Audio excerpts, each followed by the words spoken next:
Now we're going to play this exclusive, never-before-seen interview with Dr. Clenard Childress of blackgenocide.org on abortion and the globalist population reduction program, with particular focus on the attack on Black Americans. Hello, my name is Reverend Clenard H. Childress, Jr. I'm the senior pastor here at the New Calvary Baptist Church in Montclair. And I've been here for roughly around 34 years now. And hopefully we'll continue to be an impacting force here in New Jersey and of course in our own hometown on the issues that I think that are affecting our community the most, and in particular the life issue which we have come to evolve into as being leaders. I became a senior pastor in 1989 and was a member of this church, which is very unusual, in 1974 as a young man. And things evolved to being a youth director and doing mentoring work with the young men in the neighborhood. I went on to be a chaplain, still considered a chaplain in the Essex County Juvenile Detention Center.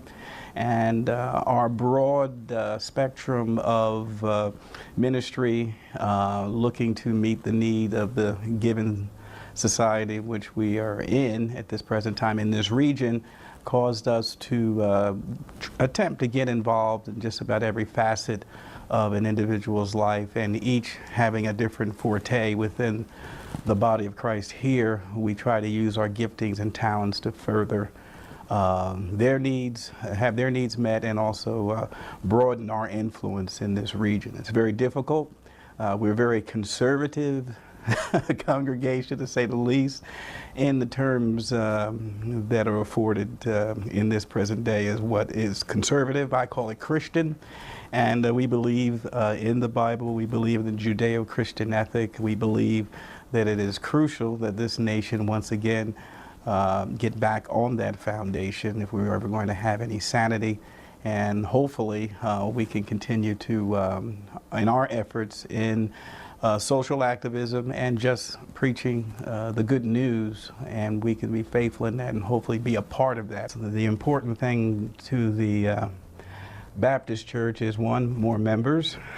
Two, we take care of the existing problems and difficulties that we find within our congregation. And then it is traditional in the Black church to be involved in the community, not only in the social issues, but politically engaged. And through more or less just teaching our students about what we perceive here through our council of ethics, that they begin to be learned in the things that would result in just good behavior and really being able to understand what the foundation of the faith is. And there's so many contrary views. And when I say contrary views, I mean it's just when they go to school, they're hearing another errant view on how to approach life. That much of the problems these children have is simply because they are not counseled and they are not more or less taught the truth about their own sexuality, about their own importance as individuals. So that's very much a heavy part of our ministry here. Getting involved on the issue was anyone would know that there's very high teenage pregnancy rates. Our young people are engaging in sex at the condoning of the public school system that's assisting them by handing out condoms and attempting to be their counsel and guide in their expression of their sexuality, which is circumventing the authority of the parents, which is wrong foundationally.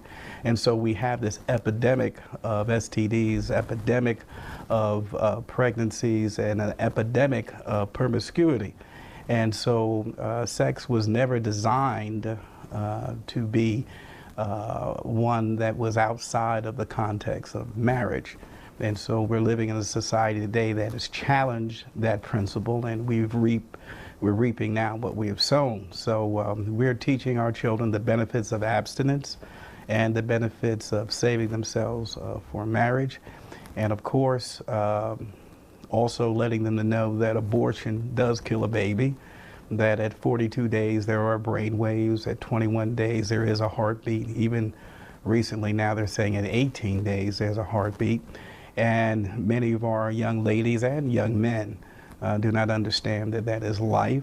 We know that life begins at conception, and we have to understand that sex is a responsibility and is one that we're supposed to really maintenance and be good stewards over our body. Now, the disparity of abortions in the African American community was staggering. A young lady in our church, she was around 13 or 14 at the time. She's now married and has 2 children of her own. But she was coming home from high school, and one of the local crisis pregnancy workers, well, actually teachers, Chris Flaherty works for LifeNet here in Montclair, and she stopped one of our young ladies as she was going by the abortion clinic, thinking that she may be entertaining the thought of going in. And by intercepting her, she found that no, this was just her normal course home, but yet she had already known about the detriments of abortion, and that surprised Chris to the point that she was an African American, and she had an African American pastor who was teaching her about the ills of abortion. So that led to her coming here and asking me this question that I can still see now in my brain, my mind. Would you like to get involved in the pro-life movement? And of course, I used to get the 2 terms confused, pro-life, pro-choice. And I said to myself, sure, why not? I'll do anything to help, that type of thing. And since then, it just one thing just led to another. I was summoned to go down to Virginia Beach, where I was going to go to a LEARN conference, Life Education and Resource Network, the largest African-American pro-life entity in the country. And they were having a conference there, and I heard Akua Farrow in her presentation talk about the Negro Project, and talk about Margaret Sanger, and talk about the 1,000, at that time, 1,452 African American children that were killed each day by abortion.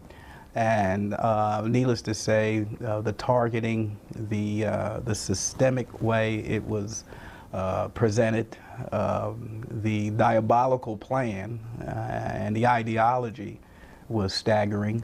And I was shocked, because here I am a shepherd, and my goal and my charge is to protect the sheep and to guard them against the wolf.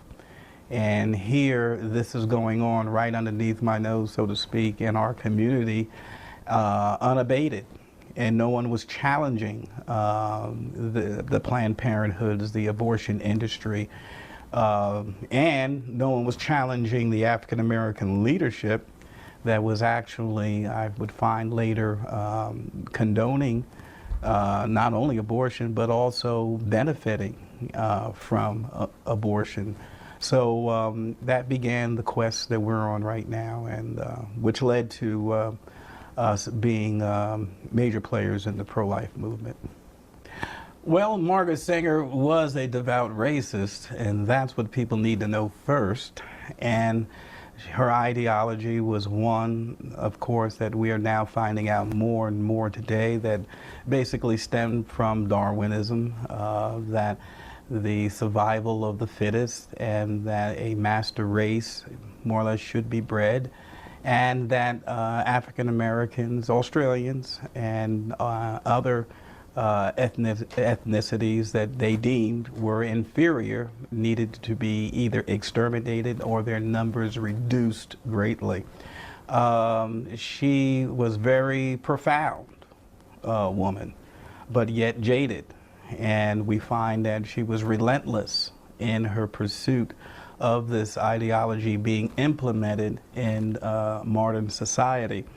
And so she birthed the Negro Project with the sole purpose of introducing sterilization and abortion to the African American community, and to do it in such a way that they would not be suspicious of her true master plan, and that was to sterilize and reduce the numbers of the community. And she also tutored some of the best, Adolf Hitler, She was a member of the Eugenics Society. She was more, Adolf Hitler commended her for her help in his initiation of his eugenics program, of course, in Europe. And so she has quite, impressive credentials when it comes to the ideology she espoused. And she had members of the Third Reich on her board.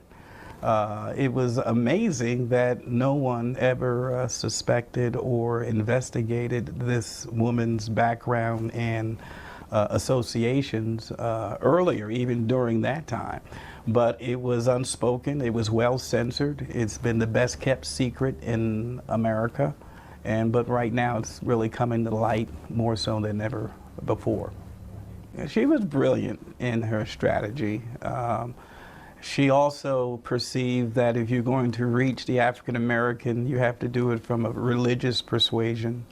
You would have to be cleared through the leadership of the church. And so she told Clarence Gamble, the heir of Procter & Gamble, that we ought to hire 3 or 4 colored ministers with engaging personalities and from social service backgrounds to make sure, more or less to be the face of it, to make sure that if anyone should suspect anything, that they would be able to quell any suspicions from the congregation or the people.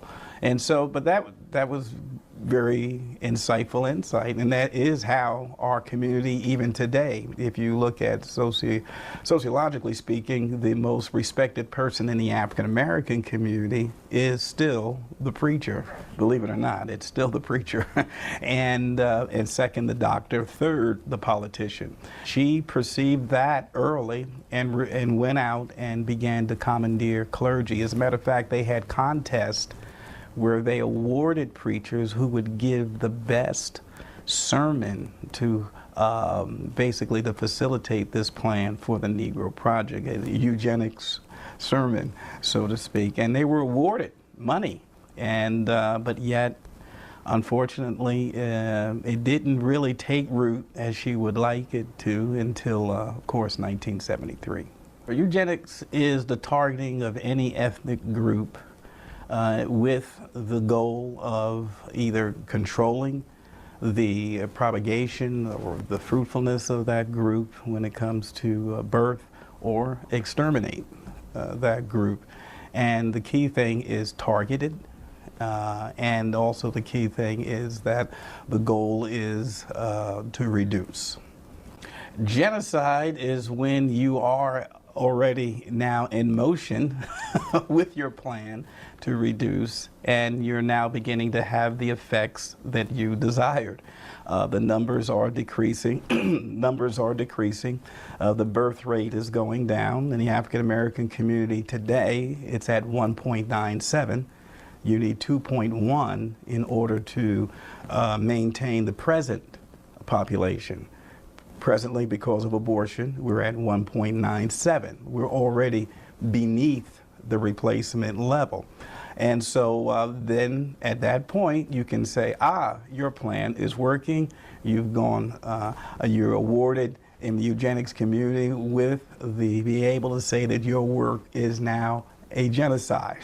There's genocide going on in the African American community, and if with any cursory search at all, one would be able to truly find the culprit, and it's abortion. Well, I can say as far as the Planned Parenthood, they have a board of clergy. Recently in Portland, they opened up a mega killing station, and it was clergy present at the inauguration. Once again, this allows it to appear to be socially acceptable when you put a cleric in front with a collar and is talking about the good social good this is going to do for the community. And unfortunately, we're not looking beneath the surface. We have to understand that Planned Parenthood is very good at putting a very, very acceptable veneer on their true agenda. And you have to dig. but upon digging, you'll be horrified. Know that they are only fulfilling an ideology that began with its inception, which is Margaret Sanger's eugenic plan to exterminate, to reduce, to create genocide with nationalities or ethnic groups that they felt were inferior. The key thing to understand is that this is what they believe. I used to believe that this was all about money. Now it is about money for many, but with the core group of eugenics believers and the brain trust of Planned Parenthood, it's ideology. How Planned Parenthood evolved, of course, you have to go with their founder, as we've stated already, unquestionably a devout racist, one who truly believed in the ideology that she was espousing. And she was part of a global group of elitists, the Eugenics Society, who had this same ideology. And she formed here in this country, it was first called the Birth Control League. And so we find that even then, it more or less somewhat reveals what the agenda is, and they began at that point to target the African American community, the Negro Project. Of course, at this time, as stated previously, they already had very strong ties with the Third Reich in Germany, and all the attention was on Germany. And of course, as that progressed, we saw the atrocities. You could see the mutilations of ethnic groups, and basically, which was focused on at that time by the media, it was the Jews, but through further research, we find it was also many African Americans. As a matter of fact, Hitler blamed the Jew for bringing African Americans into Europe, and because he was very much concerned about the pureness of the Aryan race. So as we know that World War II ended and many people were enlightened on Hitler's ways and means, and one of the things Hitler would do, he was very keen on phraseology also, just as Eugenics Society had taught its perpetrators to be feeble-minded, slowful, criminal. All these are words that society understood, and they were basically detrimental, and so you're not going to rush to the aid of the feeble-minded. And Hitler used one called useless eaters, and it was totally accepted by the German people, and he began his eugenics genocide, and it was first with the infirmed. They were not contributing to society, and so after desensitizing the society about their worth, he then realized he had reached to the point where he could continue and go forth with his plan. Of course, as you know, the world was aghast as the stench from the concentration camps and the stories began to pour out from soldiers who were liberating these camps. And so eugenics became a dirty word by the end of the war. And so Margaret Sanger was not deterred from her agenda. She realized she had to change the name from the Birth Control League to something that'd be more acceptable by society. And so therefore was birthed Planned Parenthood. And the ideology the same, the players still the same. The Eugenics Society still very much deeply involved. The only thing changed was the name, Planned Parenthood. So we find today that the Margaret Sanger Award is still being given. Hillary Clinton accepted that award just recently, and without an outcry from anyone. The Smithsonian called Margaret Sanger one of the top 100 women of the century. There's this deception and their willingness to still project her as a great woman and a great social agent for good and change, and it's just absurd. But Hopefully that will change now, but to think that that the Smithsonian would put her in the Hall of Fame and to still have the Margaret Sanger Award being given out.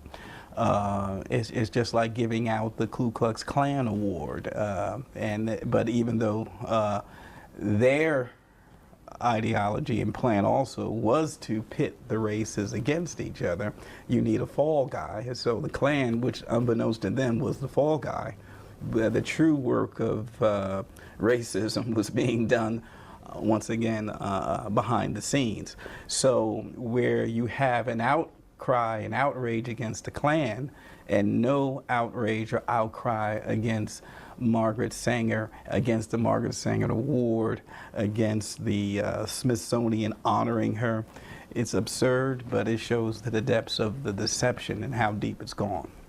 Back in '99, Reverend Dr. Johnny Hunter and myself got together and we gave a clarion call and said we're going to go down and lay 1,452 roses on the steps of the Supreme Court. Nobody answered that call.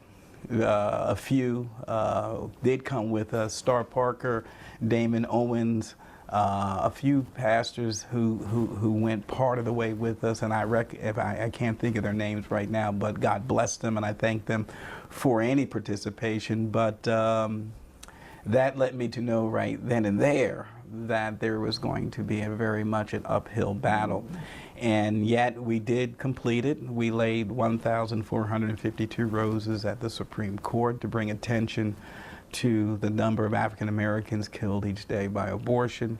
And since then, not at the rate, of course, I would like, but since then there has been a steady growth of pastors, leaders who are now began to commit themselves to carry this message. It's not an easy message to carry.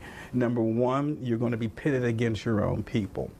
Number two, you're going to be pitted against the perceived facilitator of the civil rights movement, which is erroneous, but nevertheless, they got the perception across. That is the Democratic Party. So we vote Democratic. Well, that's the biggest problem. You should vote principle, not party. And so you're pitting yourself up against people who are well paid and been bought by the system to continually perpetuate this madness. And so, and if you're willing to understand that you're in that fight and what you're up against, well, then you can then continue along this route, or else you will get greatly frustrated because you will find that most people do not want to step out in that fashion against these perceived forces. You have the Congressional Black Caucus, basically has the same information I have, refuses to respond. You have the NAACP censoring resolutions that would want to discuss the decimation of the African American community and the health ramifications of abortion on their convention floor. Totally refusing. Wouldn't even read the resolutions. You have the National Action Committee, Al Sharpton, who refuses to touch the subject, says it's a woman's right to choose and it's her civil right, and leaves it at that. And of course, you know, Jesse Jackson, who was one of the greatest, profound pro-life speakers that I can't say heard, but read his speeches, and who flip-flopped completely on the issue simply for political power, for the money that would come from the sources that condone abortion and advocate abortion. And that's how we gleaned the name Black Genocide. It was from Jesse Jackson. Abortion is black genocide. What happens to a mind of a person, the moral fabric of a nation that can abort a baby without a pang of conscience? Where will we be 20 years from today? And I went down to help Trent Franks, who currently is under pressure, doing just what you just asked some people to do, step out. He stepped out and said 52% of all pregnancies, African American pregnancies, end in abortion. That's a fact. That's the truth. And people are calling him racist. People are calling him names and ridiculing him for making that comment. And so this is the absurdity of this. First of all, it's a fact. Second of all, it's the truth. Third, it comes from Alan Guttmacher, who sat on the board of Planned Parenthood, who happens to be very proud of that statistic because that's what they're getting paid to do, kill black babies, bottom line. And so if you want to know about how many black babies are being killed by abortion, you go to Alan Guttmacher. I wouldn't even go to the census. I wouldn't go because many states don't report. But most of the abortuaries, most of the clinics are some way connected to Planned Parenthood, and the Alan Guttmacher Institute is privy to that information. So, bottom line, people do not want to know the truth on this matter because they're going to have to make some changes if they acknowledge that this is going on. And especially, hopefully, his fellow black congressmen can have the same courage as Trent Franks has had in saying that this is an injustice. It has to stop. It's a health crisis in the African American community, and not one politician, African American, is really taking the necessary steps to make this a front burner discussion, and their whole goal is to keep it on the back burner or not on the burner at all. If you call a Caucasian person racist, he immediately gets totally frustrated and flustered. And so you even have in Atlanta, where they have billboards presently talking about the African American is an endangered species. And so what's the left's response? Okay, let's call them racist, and we'll put this type of pressure on them. First, you're telling the truth. And this is the biggest problem that I have always encouraged my fellow social activists who are Caucasian or any other ethnicity, that we are not to be intimidated by the common response they have used to back up opposition. You're racist. No, we're not racist. We are telling the truth. We are concerned about our race. I am concerned about my race. And I'm concerned that it is being victimized by the abortion industry. It's being targeted. And so the absurdity of it is simply so you do not have to answer the questions. You cast aspersions on people, which has worked. It has worked. And so, but that day, I believe, is coming to an end. Congressman Trent Franks, as I mentioned before, took that stand. There's others taking that. Mark Pence is taking that stand. And so I'm encouraged by this, and that they are not running away from the Congressional Black Caucus, calling them racist. I call the Congressional Black Caucus opportunists. I call them those who are right now practicing gross negligence. You are called to serve your community and be their defenders. You are to be guides. You are positioned so you can make decisions that would cause our community to grow and be safe. You have abysmally failed, and you are cowards for not addressing this issue. The ties presently, if you would go on Wall Street, you would find some of the most lucrative companies that have basically accumulated a lot of wealth quickly. They did so basically because of the slave trade. And yet it's those same entities you'll find, Rockefeller, Carnegie, Mellon, that have profited from the slave trade and amassed all this wealth, are now major players in the eugenics movement. In other words, the worth factor is now insignificant. It's not any advantage for them to have African Americans here. And before, I think it was Dick Gregory that said that during slavery, African Americans couldn't have babies fast enough. Then he said after slavery, there became a moratorium on having children. So this was the mindset, more or less. It was to no one's advantage. It wasn't to their advantage for them to see the African American population to grow. But yet these are, even today, very extremely wealthy businesses and entities, but yet if you do any of the research, you find that it was more or less accumulated during the time of slavery. In my experience, the greatest, pain, more or less, would have been of course, the Jim Crow laws. And there's others that possibly may be able to articulate this a little better than I, but each state began to become an entity within itself, especially in the South, and they created laws that were contrary to the federal laws that would have protected the rights of African Americans. And so there's still laws that were present to ensure the no upward mobility for African Americans. They were promised, was it 40 acres and a mule? Well, not if you were African American. So therefore land which was precious, and of course, most wealth begins with land, especially of that day.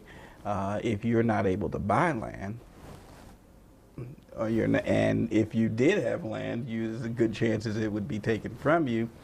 You had great problems in accumulating wealth. So the Jim Crow laws, right after the Emancipation Proclamation, unquestionably challenged this nation to do what the Founding Fathers received the revelation to do in order to make it a great nation. Now, this would take about a half hour, but I'm going to try and do this about 3 or 4 minutes. The pro-life movement is the only movement that demands this nation basically hold the key to its greatness, and no play on words. Declaration of Independence says we hold these truths to be self-evident. What truth do you hold to be self-evident? That all mankind was created equal, endowed by the Creator with certain unalienable rights, can't take them away. Life, among these are life, liberty, and the pursuit of happiness. On traveling to Washington, D.C. to speak with the American Life League,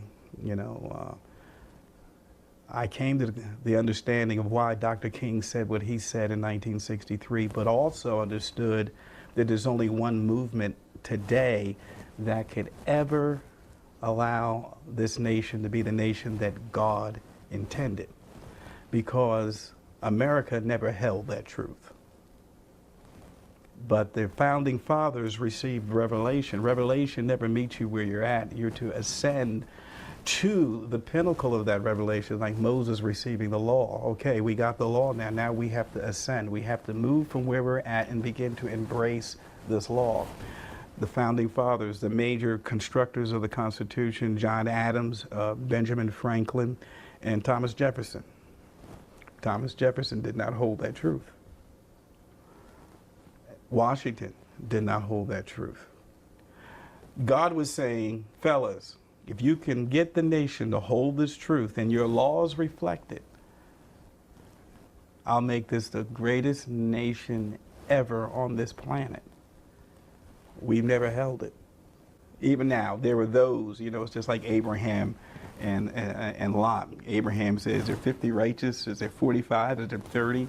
There were righteous men and women in this country that found it appalling, but not to the point where it would affect our laws, and our leaders would all represent what God had given these men to do. We hold this truth. Okay, 1865, Emancipation Proclamation, the greatest, most, I would say, the most painful war this country has ever fought was the Civil War. What was it over? We hold these truths. North said yes, South said no.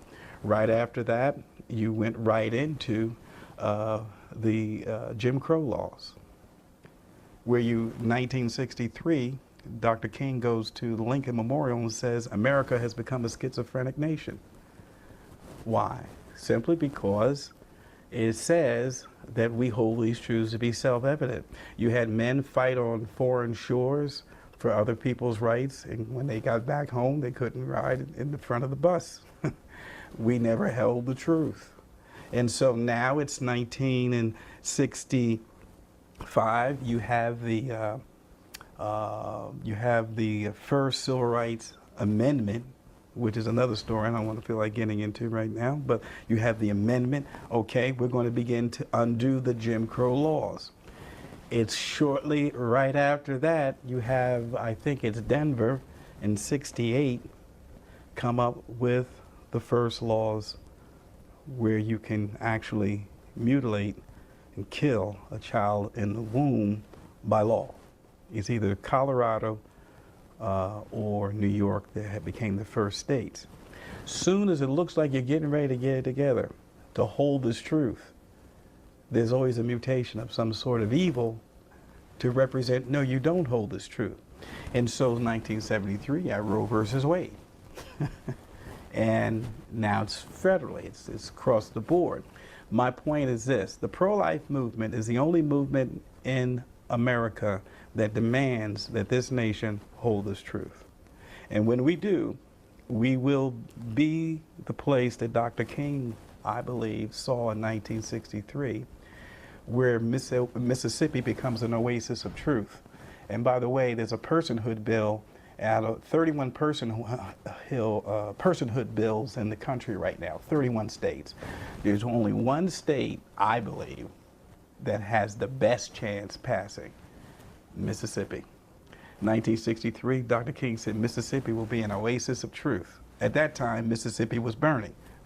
But Mississippi only has one abortion clinic in its whole state. Mississippi right now is the closest to recognizing the personhood of a child. In other words, Mississippi would be the first state we hold these truths. Dr. King said, oh, Mississippi will be an oasis of truth one day. He said the sons of former slaves will sit at the table of the sons of former slaveholders. He said that his daughter, his 4 little children would live in a world, would not be judged by the color of their skin, by the content of their character. I believe that this nation one day will achieve that, and that we'll all be able to boldly say one day, we've never had before, but one day we hold these truths. That was the one truth God said, if you hold this, I'll take care of the rest. We never held it. You know, your listeners ought to know that abortion is the most performed operation on a woman. If there's 12% African Americans in this country and they're accounting for, I'm going to use this figure, this is extremely conservative, 37% of the abortions of the nation. Yeah, that's 37%. That means that African American women, you know, are having this operation performed on them more than any other woman. And to the point where that it is genocidal when it comes to the number of live births. Why did I say that? Well, up until 1973, breast cancer was not an issue with African American women. It was not a problem. Now it's epidemic. And Joel Bryn, who's from this great state of New Jersey, more or less did 28 studies, 21 conclusive, that there is a link between a woman who has an abortion, especially a first-term pregnancy, and chooses to abort, will, over 500% in some studies, have basically will contract breast cancer. It is a recent study in Turkey. They concluded 66% of women will contract breast cancer. Your chances increase 66%. And it's simply because when you miscarry, when a woman miscarries, the brain knows it and sends messages throughout the body, shut down. When you surgically do it, and you abort the child surgically, brain does not recognize that, and it continually sends signals, and what organ is affected by it the most is the breast of a woman.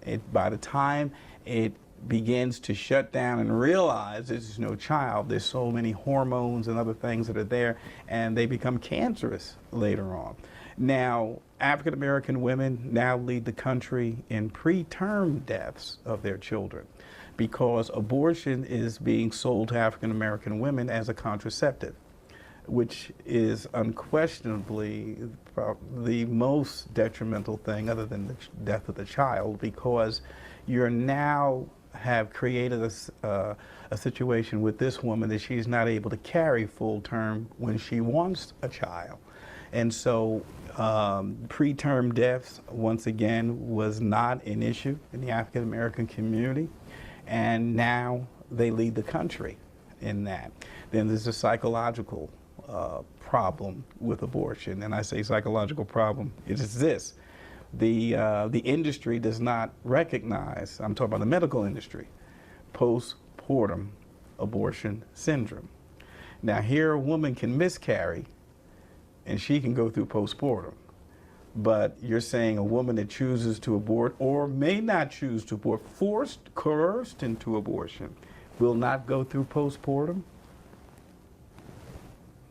This is absurd to me, but that's presently the problem. There was a study done in Dayton. 85% of the women, 125 women did the study. 85% of them reported some type of psychological or physiological, but basically psychological malady. 55% were going through depression. Close to 60% were still crying. And no one wants to recognize this. And then here I am, the African American preacher. And if you know anything about the African American church, it is predominantly women. There are predominantly a number of women. In some cases, for every one man, there's 8 women in a church. For me to know these statistics and not think they're in my pew, and not think that they're not visiting my church in pain, hurting, suicidal, increased drug use because of trying to bury themselves in that pain, increased alcohol, trying to hide from the pain of something missing. And so the health ramifications, let's leave the pro-life, pro-choice, Republican, Democrat, Independent out of it for right now. How can you, NAACP, I'm really upset with them, how can you push Rainbow Coalition? How can you, Congressional Black Caucus, not have a forum where doctors, I don't need to come in. Everyone knows my position on the social activism part of this and the moral position on this. You need to talk to doctors who would validate what I'm saying and authenticate the data so you can now National Advancement Association of the Advancement of Colored People, so the colored people can advance in their knowledge of this. Right now, you are advocating the decline. You're the antithesis of your name. And so the NAACP really needs to be held in account. I'm very much encouraged at the fact that Julian Bond is no longer there, and that there will be another board president, and I'm hopefully that we can have some type of dialogue on this as a health issue. They're not supposed to be political anyway, so why are you making it political by not allowing this information to come forth? Is there any other reason why you would not allow this to come to the floor for discussion? So it is very, very frustrating to me that men and women can get up in the morning and censor information from other men and women that can make their lives better. It's very sad. Silent No More, Georgette Forney is a very good source to contact. Your listeners need to contact. When it comes to the data, they stay on top of that data pretty much, and it's very, very important that women get this information. It's very important for leadership to get this information, but it'll stagger you, the things that are going on with women when it comes to abortion that media refuses to write about or address. Well, right now, as stated, I think that Alan Guttmacher, the Guttmacher Institute, is the most safest place to get most abortion statistics. We find that he is saying that there's 1,786 African American children each day killed by abortion. Just under 4,000. I think the average abortion costs around $450. It's Alan Guttmacher that reported that 52% of all African American pregnancies end in abortion, and stated, you know, we were trying to, as of course, follow the money. There were eugenics boards in states throughout this country. These states more or less practice sterilization.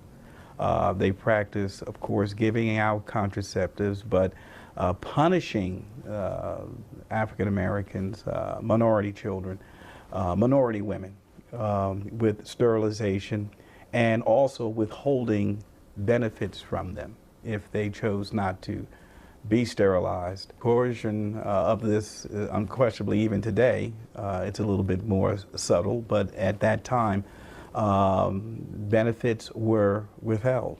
Benefits such as food stamps or food supplies. One victim talked about the cheese and the grain that they normally would have received, the grandmother would have received. They said, if you don't abort this child, we will hold back or take away your subsidies.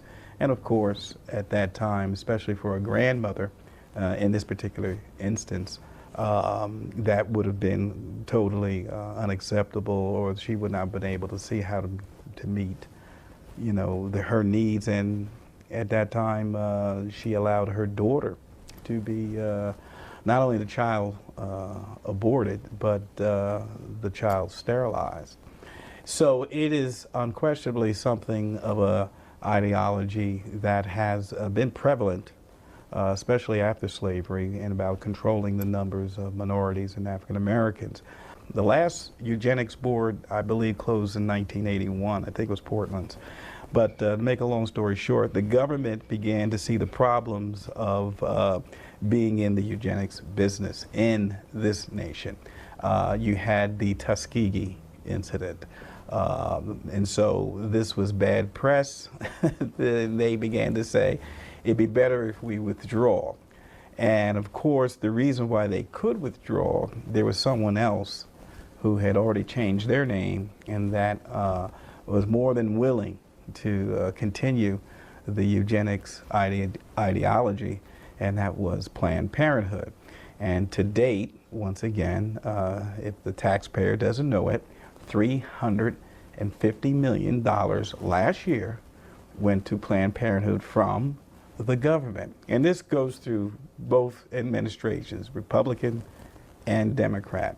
And so you find that Planned Parenthood, I believe, now is the number 2 or 3, became a mega institution from these resources being poured into them by the government. Why? The government got out of the business, and Planned Parenthood said, we'll do it for you. With all the outrage against Planned Parenthood, I was saying to my friends, with them accepting money to abort a black baby and to basically defrauding the United States government through their means of reporting of contraceptive sales, and then hiding statutory rape, more or less, to protect the perpetrator, so the girl would be satisfied and the young man or the man not getting in any trouble. And here Planned Parenthood on record hiding this. I said Planned Parenthood would shut today, but it'd be somebody else who would pick up that slack. And so, but the good part about it is that people are beginning to understand and to connect the dots and realize that this is being perpetrated against minorities, and it is deeply because not only, as I said, if abortion was not lucrative, it would not be legal, but there's still a very strong ideology and belief that when you can control the minority, the African American, especially in Africa, the NSSM policy of this country to make sure the numbers of African Americans do not grow, so they would not be able to control the resources. of Africa. That's validated, it's documented. We heard tapes of Nixon and others talking about this. It's sad, but nevertheless true. As a matter of fact, the study said there has never been a successful way. The only way that has ever worked in foreign land to reduce the numbers of a population, and that was to bring in abortion. And so you'll find that in any time that there is in any way, you know, you're talking about coercion. Okay, we're coming to your aid, Haiti. We're coming to your aid, Ghana, whoever. Whenever they come, you do not get the aid unless you take the birth control. You do not get the aid unless you accept our method of teaching you how you're going to express your sexuality. And if you don't accept the birth control, if you don't accept abortion, you don't get the aid. Now, believe it or not, that happened in Katrina, but can you imagine if there was a same type of catastrophe in England or in France, and the United States says, well, unless you accept our birth control, we're not going to give you any aid.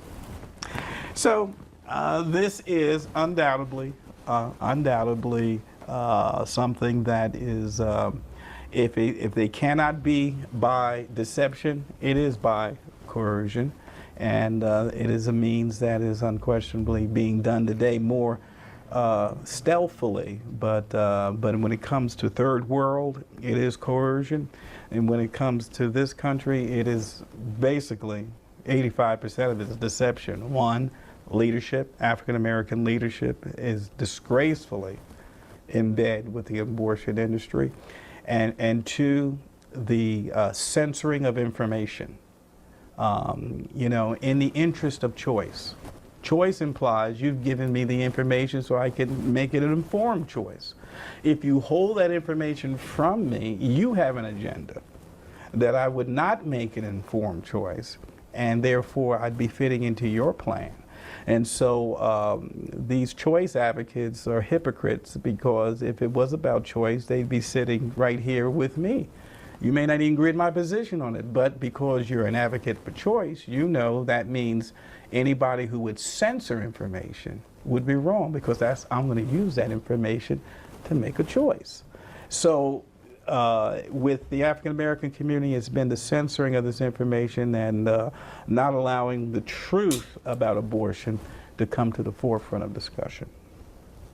The National Cancer Research, a defector, has admitted that they have hid the data of the link between abortion and breast cancer. This is something like this in a movie. I mean, you don't believe this stuff is going on, and yet it's factual. Amy Johnson, a CEO, one of the leaders of Planned Parenthood, she had her own clinic. I forgot her position, and actually saw the abortion through the sonogram and quit the next day. Out of conscience. She actually saw the child fight off the scalpel. And that to me, you know, is basically sums it up, what is going on and why we do what we do. It's a sad epitaph on right now on the legacy of this nation when it comes to this, and that's why it has to be turned around. But I had the privilege of meeting Amy in San Francisco, and to think that she saw this with her own visible eyes, unquestionably has probably left indelibly something that she could never be able to shake. I know I couldn't. Just saying it, you know, it gets me emotional, and but yet this is what's going on in America. Yeah, I learned from them. Matter of fact, the pro-life strategy, if you want to learn pro-life strategy from pro-lifers, forget it. Watch what they do. And that's how, you know, that's how I believe our message began. And that's why it had to be called blackgenocide.org. Please, you know, who gives a hoot about learn? But black genocide, what's he talking about? You know, and people go to the site. People go to the site. There's weeks I do over 200,000 people on that site. Well, right now, if you listen to our children, and I listen to children very intently, more or less the school itself is becoming its own God, its own interpreter of truth. And they have a great disdain for the Judeo-Christian ethic. They disdain any reference to Scripture or the Bible, isn't it? And it's so funny, you ask them to take out their money, and that in God we trust, it's still there, I believe, in most of it, even though there's a concerted effort to get it off. But the fact of the matter is that our children are with them 6 to 6.5 hours a day. And I tell the parents here in this congregation, understand that the system is designed to take the God out that you so desperately want in. And so it's up to us, either one, homeschool, two, if you can afford private school, but if you should choose to send your children to public school, you have to monitor your children and spend time with them. And say, respect the teacher, but when it comes to these truths that we hold these truths, that we don't let anyone take those truths from us. So presently, the most successful schools in the inner city that have turned around the educational divide have been schools that have a degree of faith element to it, and where faith is not taboo, but used as a catalyst to get these children to learn. I went to Milwaukee School Choice, and it was just outstanding. These kids had devotions before they went to class. And when a poor child comes to school, you don't know what he's gone through or what she has gone through before she got to that classroom. You don't know what more or less what dangers that they have encountered even on the way to school. And sometimes those factors are not figured into the curriculum. But yet we're all spiritual people. When we can strengthen a child spiritually, they can overcome. Children are very resilient by nature, but we can fortify that by putting and encouraging the faith element. They can have a successful school year. Many of these children in the school choice program, where there is a faith component, are improving. And the sad thing about it is that that was the goal of the founding fathers. They said the Bible will be taught in our schools. The Congress made sure that the Indians and other settlers that came from other countries were given Bibles. It's interesting to note that in 1896, the Supreme Court declared we are a Christian nation, and nobody got bent out of shape. And the fact of the matter is that the Daniel Webster, the only case he ever lost in arguing before the Supreme Court was that a private school had to teach the Bible.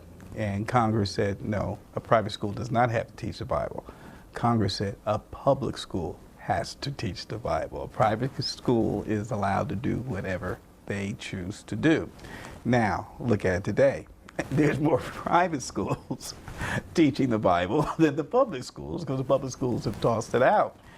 We have to really reflect back and say, we made some changes. We got off a road a while back. We're reaping the whirlwind from that, and we need to get back to those fundamental. We're the only nation that tries to accommodate everybody. It can't be done. We are a nation that was founded on these principles. Anyone who came here, except for African Americans, it was founded on those principles. Yet, when our rights were demanded, who were they? What was the catalyst? The church. So we were reconciled with, we hold these truths. We were reconciled with the faith, the Christianity faith. As a matter of fact, today, any sociological data shows that the church is still very much a part of the African American community, and they value it very highly. So I said all that to say that the nation was founded on those principles, and I think the present eroding of that foundation is the result of many of the problems and difficulties that we have. And either we're going to get back to that, or we're going to continue down this slippery slope of oblivion. Remember, lovers of liberty, these video interviews have all been exclusive, and they're going to be archived at prisonplanet.tv. Please download them, burn them to disk, and give them to everyone you know. Upload them to YouTube. This information is vital not just to our free republic, but to the future of free humanity.